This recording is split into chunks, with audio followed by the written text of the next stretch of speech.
Hello, good morning mga new followers, and my mga inaanak. Sorry hindi po tayo nakapag-live kagabi. This is my first,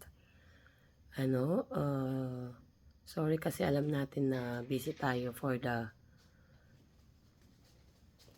preparation ng January 6. At saka,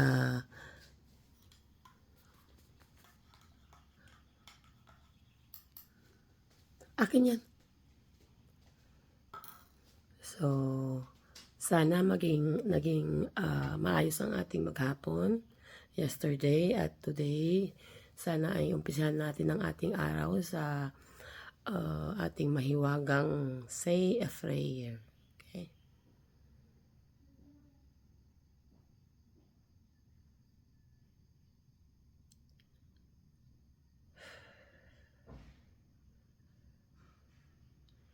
Amen. Also, take a breath for at least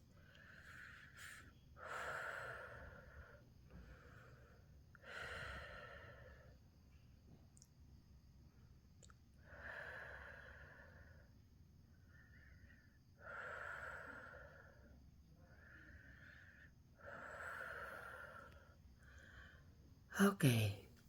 That is where we start our day. Yeah, thank you everybody. At nagpapasalamat po ako sa lahat. Marami tayong bagong mga followers. I think ikinakalat na ni Facebook yung ating page, ating profile.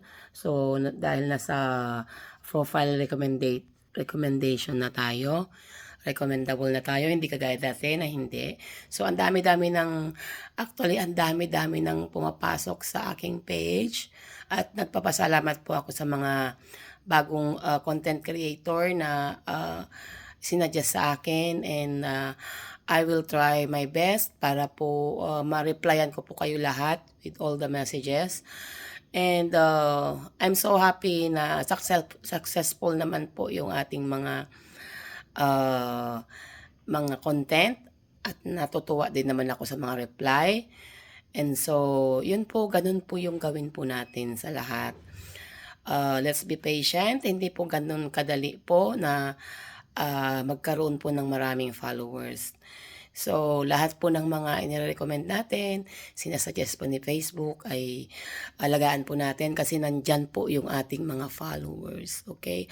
I advise to all the content creator na nag-umpisa na pasukin po natin yung mga bahay ng mga suggested for you. Marami po dyan. Kung wala pa kayong ganon, ibig po sabihin, hindi pa po kayo napapansin. Ano po yung dapat gawin niyo para mapansin kayo? Lahat po na nakakita na dyan, followers ko, pasukan nyo pa lahat yung mga yan. At panoorin nyo po, magtyaga ko kayong manood ng kanilang mga videos. Huwag lang yung follow. Manood po kayo. That is the best way to engage. Panoorin nyo po yan kahit napakahaba pa yung kanilang balitaktakan dyan. They have their own way to have their own 60 minutes view. Pumasok kayo daan, tulungan nyo sila. Lagi ko pong sinasabi niyan. Siguro, I have already the yung right to say that. Kasi ang dami ko nang napagdaanan, ang dami-daming mga pumapasok ngayon kasi bakit pa nangyari yon? Kasi po talagang nanonood po ako 1 hour yan kapag wala po akong ginawa, dire-diretso po yan. Hindi ako nagla-like, hindi ako nagko-comment, hindi ako nag-share, hindi ako nagpapalo. Nood lang ako ng nood. Yun po. You do not need na i-compel yung mga content creator dyan na i-follow kayo because si Facebook na mismo ang magbibigay sa inyo ng hagdan, ng way. At ang dami na po yan, magsawa po kayo ng follow na. Ako hindi ko na nga po nagagampanan lahat eh. Ang dami pong suggested sa akin na nakalagay ng follow, hindi. Kasi dapat pag finalo nyo sila, manood muna kayo sa kanila. So yun po yung ginagawa ko, pinapanood ko ng pinapanood. Okay? Pasukin yung bahay nila, punta kayo sa kanilang profile. Nood lang po kayo ng nood, kahit hindi muna kayo magpaparamdam. Kapag may nagustuhan kayo, edi Isa lang kayong mag-comment. Paulit-ulit ko pa itong sasabihin sa'yo because this is the best way to engage. Yan, nakikita ko yung aking profile, ay yung aking dashboard, minsan namumula. Okay lang po yan, huwag kayong mabahala kasi kaya po yan bumaba ng engagement kasi may mga times po kayo within 28 days kasi yan or 7 days nakalagay. Okay, lagi kayong binibigyan ni Facebook ng alalahanin minsan, oh, your reach is lower than like this. Yun po yung palatandaan na kulang po ang inyong ginagawa. Dapat po hakbang. Hindi po kayo, pag umabot po kayo ng 100 ngayon, huwag po kayong bababa. Yun po ang ibig sabihin na nag-grow kayo. Kasi ako po minsan, ang nangyayari, nasa 1,000 follower ako for this 5 days. Kasi naging busy ako, nag-follow na lang sa akin. The next week, 3 na lang. So, I have less follower. Kaya po namumula yung ating dashboard. Hindi po yun ibig sabihin na pangit po ang inyong content. Okay? So, wag po nating isipin na pangit yung content nyo. So, yung mga hindi pa naranasang mag-live lang po kayo. Kahit no ano, pero you make sure na yung entrada po ng live nyo, magsasalita po kayo kaagad. Yun po yung napapansin ko sa mga ibang content creator po. Hindi po sila nagsasalita sa umpisa kasi wala pa silang hindi pala nila nakikita yung momentum nila. Hindi po yun maganda Kung ako man, nag-was live na kayo, marami po rin kayong aasahan. Huwag po kayong umasa yung ang tagal ninyong nagsasalita. Ano ba yung ginagawa nyo dun? Kapag pumasok na po kayo sa live nyo, make it sure na ready na po kayo sa inyong content. Kahit isa lang po, isulat nyo na po kung ano yung unang-una nyo yung itatas. Huwag nyo na pa yung intayin na magkaroon kayo ng view dyan. Kasi meron at meron na yan nakamatsyag sa inyo. Sinasabi ko po sa inyo meron na po yan nakamatsyag. Meron na po yan dumaan sa page nila. Yung nakalagyan, Cecil Brooks is live. Mapipindot na nila ngayon yon.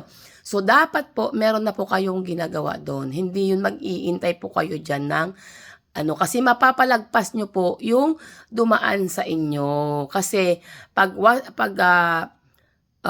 naka-live kayo at yung first na 10 seconds nyo ay wala kayong ginagawa kundi nakatitig dyan sa camera nyo, sayang po yung dumaan sa inyo.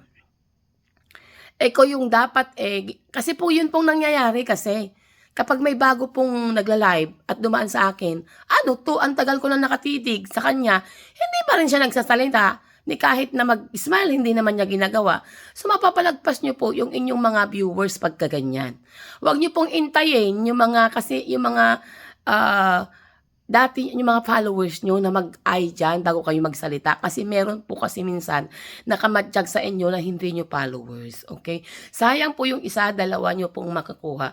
So, best way, kapag po binuksan nyo po yung camera, nakatitig na po kayo, at least man lang po magsalita na po kayo. Huwag nyo na pong hintayin na makakita po kayo ng may 1 eye or 2 eye at babatayin nyo lang ng babatiin, wala na po kayong chance para ipasok yung inyong content. So, before yung mga viewers nyo ay makita kayo, kailangan po on the go na po kayo, whether you have a viewers or wala. Okay? So, ganun po dapat. Huwag po natin palagpasin yung 3 seconds na nakatitig lang kayo sa camera. So, yan lang po at sana po ay maintindihan niya pong sinasabi ko at sana po ay gayahin niyo po akong madaldal kahit wala pang viewers. Thank you. Good morning at abangan po natin yung mga iba kong nakakatawang reels. Sana po makagawa po tayo ng maraming reels para matuwa yung ating mga viewers. Thank you and good morning. So, mag-breakfast muna tayo bago tayo mag-ready for our trip today. Thank you. Bye-bye.